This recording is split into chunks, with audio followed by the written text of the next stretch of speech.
Hello guys, I hope आप सभी अच्छे होंगे।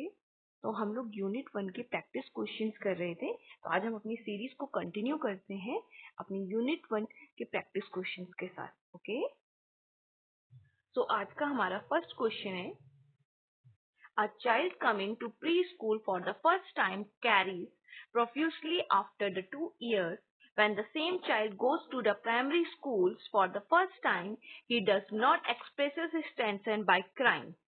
Rather than his shoulders and neck muscles becomes tense, and this change in the behavior can be explained on the basis of which of the following principle.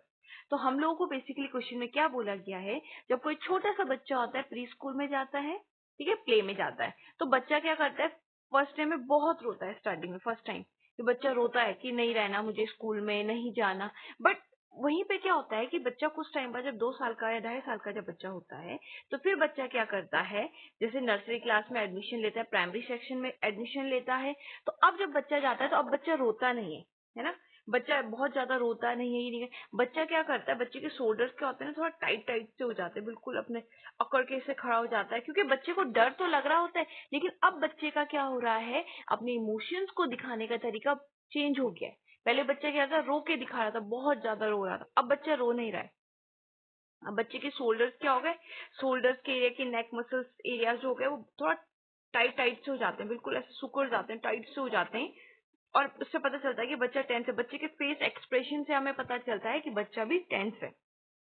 ठीक है, तो मैंने आपको development के प्रिंसिपल पढ़ाए थे, तो ये कौन से टाइप का प्रिंसिपल हो गया, this is development is characterised by differentiation and integration. So option number D is correct. तो हम लोग के पास कौन सा ऑप्शन करेक्ट हो गया, हमारा ऑप्शन नंबर डी। ठीक है, now the next question is which of the following is not a principle of development. तो हमें यहाँ पे ये बताना है कि इनमें से कौन सा ऑप्शन है जो डेवलपमेंट प्रिंसिपल ऑफ डेवलपमेंट के अंडर नहीं आता है। ठीक है, डेवलपमेंट का प्रिंसिपल इनमें से कौन सा ऑप्शन नहीं है। तो मैंने आपको सभी प्रिंसिपल्स कराए हैं, तो हम लोग चेक करते हैं। Development is a life long process, definitely development हमारा लाइफ लॉन्ग प्रोसेस है, ये पॉइंट मैं आपको करवा चुकी हूँ। डेवलपमेंट इज मॉडिफिएबल, डेफिनेटली हम मॉडिफाई कर सकते हैं।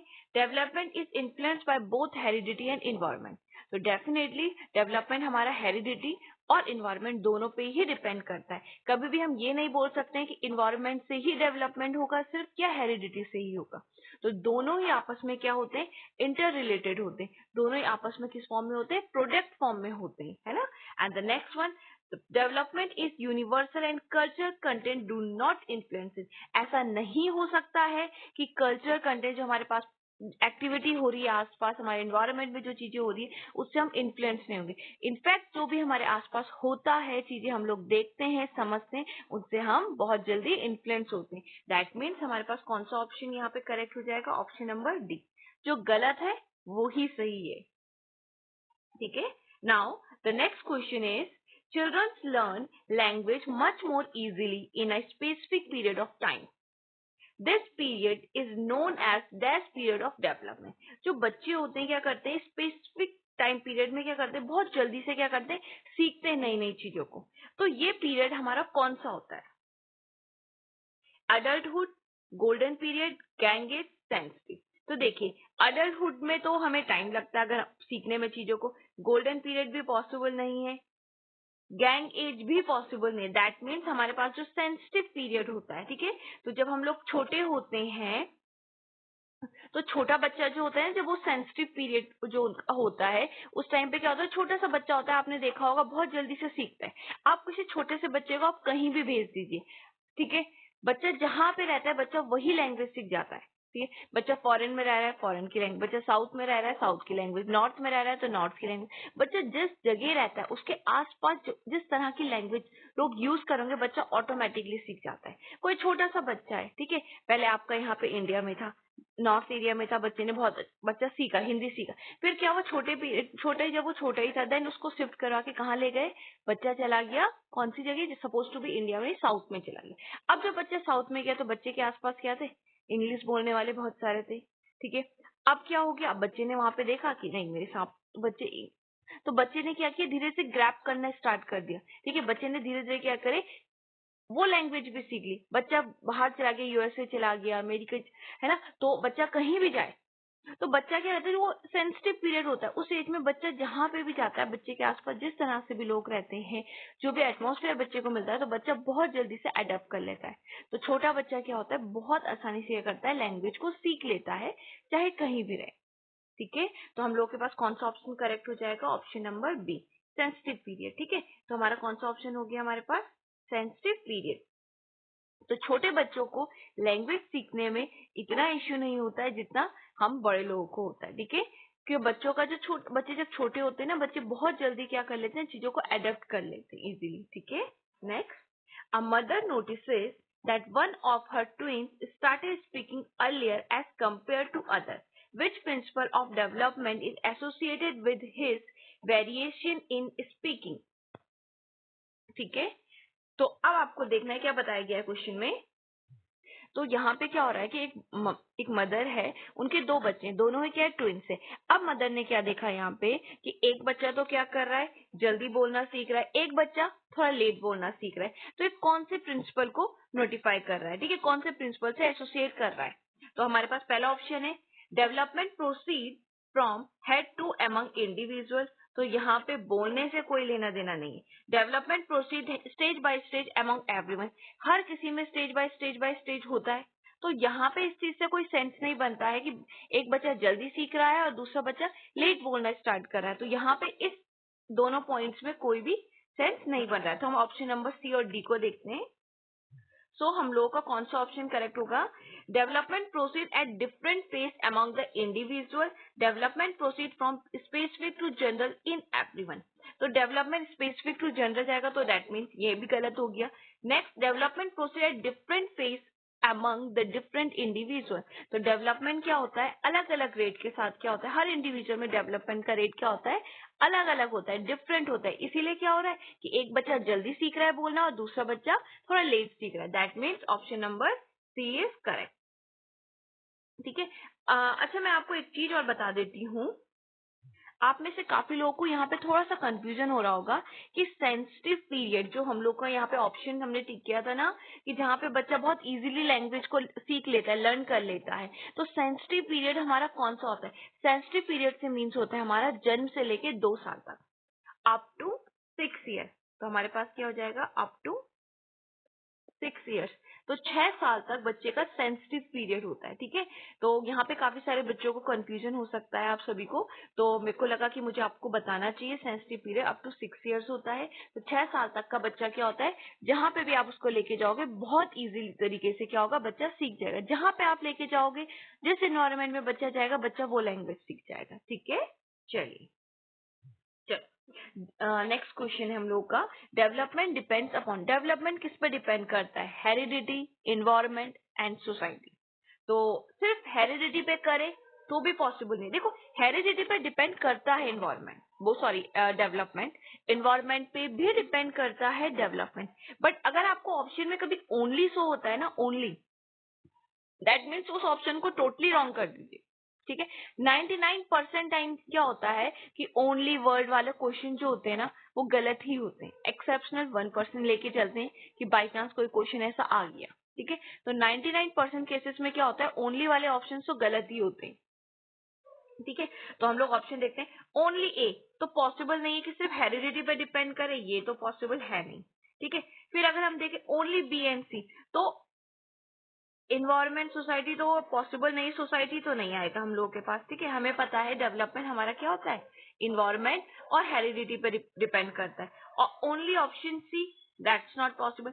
ए एंड बी ओनली, डेफिनेटली जो हमारे पास डेवलपमेंट होता है वो किस पे डिपेंड करता है, हेरिडिटी एंड इन्वायरमेंट पे। ठीक है, तो हमारे पास ऑप्शन नंबर 4 इज करेक्ट। आप लोगों को मैंने पहले भी पढ़ा है, जो डेवलपमेंट होता है वो प्रोडक्ट होता है हेरिडिटी एंड इन्वायरमेंट का। ठीक है, ये आपस में कैसे होते हैं, इंटर रिलेटेड होते हैं। आई होप आप सभी को समझ में आ रहा होगा। चलिए अपने नेक्स्ट क्वेश्चन को देखते हैं। Which of the following is not a characteristic of early childhood. तो इसमें से कौन सा कैरेक्टरिस्टिक नहीं है अर्ली चाइल्डहुड का? Play age, gang age, questioning age. तो इनमें से कौन सा ऑप्शन होगा? तो first option play age, gang age and questioning age. तो इसमें से कौन सा ऑप्शन है जो हम लोगों के पास क्या होगा, करेक्ट होगा। अब आपको बेसिकली क्वेश्चन बहुत ध्यान से पढ़ना पड़ेगा। Is not a characteristic of early childhood. तो अर्ली चाइल्डहुड का कैरेक्टरिस्टिक जो नहीं होगा, तो play age and gang age तो पॉसिबल हो नहीं सकता है। वो क्यों नहीं हो सकता, क्योंकि ये हम लोगों के पास ये स्टेज हमारी कौन सी होती है, लेटर चाइल्डहुड की। दैट मीन्स कि हमारे पास कौन सा ऑप्शन करेक्ट हो जाएगा, option number A, sorry option number 4, A and B only. ठीक है, ये क्वेश्चनिंग एज। अब आपको पता है अर्ली चाइल्डहुड का जो एज पीरियड होता है वो कौन सा होता है, 2 से लेके 6 साल तक। तो 2 से लेके 6 साल तक का बच्चा बहुत क्वेश्चंस कर, है ना। तो आप लोगों के घरों में कोई छोटा बच्चा होगा तो आप देख सकते हैं, आपको पता चलेगा, या किसी ने एक्सपीरियंस किया होगा तो उन्हें पता होगा, जो छोटे बच्चे होते हैं वो बहुत ज्यादा क्वेश्चन पूछते हैं, है ना। तो इसलिए उनकी एज को क्या बोला गया, questioning as.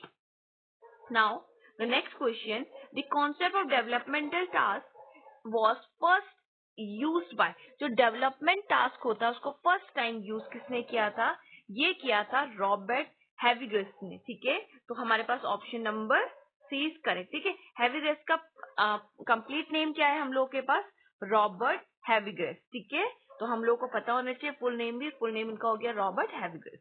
Now the next question is, child development is defined as a field of study that, ठीक है, तो आपको क्या बोला गया, child development is defined as a field of study. आपको बताना है कहाँ किस तरीके से क्या होता है हमारा चाइल्ड डेवलपमेंट डिफाइन किया गया है। तो हमारे पास 4 ऑप्शंस अवेलेबल है। Examine the change in human abilities, seek to explain the behavior across the lifespan, compare the children to others, to senior citizens, account for the gradual evolution of the child cognitive, social and other capabilities। ठीक है, तो हम लोग के पास कौन सा option correct हो सकता है इसमें, तो देखिए, तो बेसिकली चाइल्ड डेवलपमेंट को मीन्स क्या होता है, मतलब हम कैसे उसको डिफाइन कर सकते हैं, हम क्या समझते हैं। तो चाइल्ड डेवलपमेंट में हम लोग क्या पढ़ते हैं, जो छोटा सा बच्चा है उसकी cognitive skills, social skills, physical skills, हर तरह की कैपेबिलिटीज हम लोग क्या करते हैं, देखते हैं कि उसमें क्या क्या चेंजेस आ रहे हैं, किस तरीके से ग्रोथ हो रही है। ठीक है, तो ये सब चीजें हम, जो चीजें मैंने आपको बताया कि इस तरीके से हमारे पास फिजिकल, कॉग्निटिव, सोशल, किस तरीके से उसमें चेंजेस आ रहे हैं, किस तरह से उसका इवोल्यूशन हो रहा है, हमें ये सब चीजें इसमें चाइल्ड डेवलपमेंट हम लोग को बताता है। चाइल्ड डेवलपमेंट से हमें पता चलता है कि बच्चे को हम किस तरीके, बच्चे का इवोल्यूशन किस तरीके से हो पा रहा है, बच्चे की cognitive skills, social skills, emotional skill, mental skill, physical skill किस तरीके से क्या करे, उसका प्रॉपर तरीके से ग्रोथ हो पा रहा है, इवोल्यूशन हो पा रहा है। तो ये हमें कैसे पता चलता है, चाइल्ड डेवलपमेंट से पता चलता है। ठीक है, अगर हमें चाइल्ड डेवलपमेंट के बारे में पता ही नहीं है कि है क्या ये कॉन्सेप्ट चाइल्ड डेवलपमेंट, तो हम कभी समझ ही नहीं पाएंगे कि चीजें क्या हो रही है। दैट मीन्स हमारे पास कौन सा ऑप्शन करेक्ट है, option number D is correct. ठीक है, now the next question is, which next question, development is the result of dash nature and nurture. अब सबसे पहले आपको ये पता होना चाहिए कि नेचर और नर्चर होता क्या है। ओके, लास्ट वीडियो में भी मैंने आपको बताया था, जो हम लोग के पास नेचर होता है वो किससे डिपेंड करता है, बायोलॉजिकल फैक्टर से नोट करता है, यानी कि जेनेटिकली। ठीक है, जो नेचर होता है इनहेरिटेड होता है। लेकिन जब हम बात करेंगे नर्चर की, तो नर्चर हमें इन्वायरमेंट, हमारे आसपास का इन्वायरमेंट कैसा है। ठीक है, तो हम लोग को बहुत अच्छे से पता होना चाहिए कि जो नर्चर होता है वो हमारा क्या होता है, हमारा इन्वायरमेंट। ठीक है, तो आप समझ जाओगे आई होप। ठीक है, और जो नेचर होता है हम लोग के पास वो क्या हो जाएगा, हमारा जो जेनेटिकली होता है, यानी कि बायोलॉजिकल हो गया। ठीक है, जो हमारा बायोलॉजिकल हो गया। ठीक है, इतना आई होप आप सभी को समझ में आ रहा होगा। तो नर्चर से मीन्स इन्वायरमेंट और नेचर से मीन्स बायोलॉजिकल, यानी कि जो इनहेरिट है। ठीक है, जेनेटिक है। तो हम लोग के पास यहाँ पे क्या हो जाता है क्वेश्चन। अब हम अगेन अपने क्वेश्चन पे चलते हैं। Development is the result of nature and nurture. तो डेवलपमेंट किस तरह का हमारे पास रिजल्ट होता है, तो डेवलपमेंट हमारे पास क्या होता है, इंडिपेंडेंट होता है, नहीं, क्योंकि ये आपस में क्या होता है, इंटरडिपेंडेंट होते हैं, तो इंडिपेंडेंट तो नहीं हो सकता। नेक्स्ट, डिसजंक्शन पॉसिबल नहीं है, एडिशन भी नहीं होता है, ये प्रोडक्ट फॉर्म में होता है। तो डेफिनेटली हमारे पास कौन सा ऑप्शन करेक्ट जाएगा, option number D is correct. ठीक है, तो ऑप्शन नंबर डी हमारा क्या हो गया है, करेक्ट हो गया है। आई होप आप सभी को समझ में आ रहा होगा। ठीक है, आई होप आप सभी को समझ में आया होगा। अगर आपको कोई भी कंफ्यूजन हो तो आप मैसेज कर सकते हैं। ठीक है।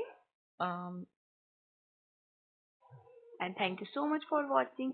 Have a nice day. Thank you.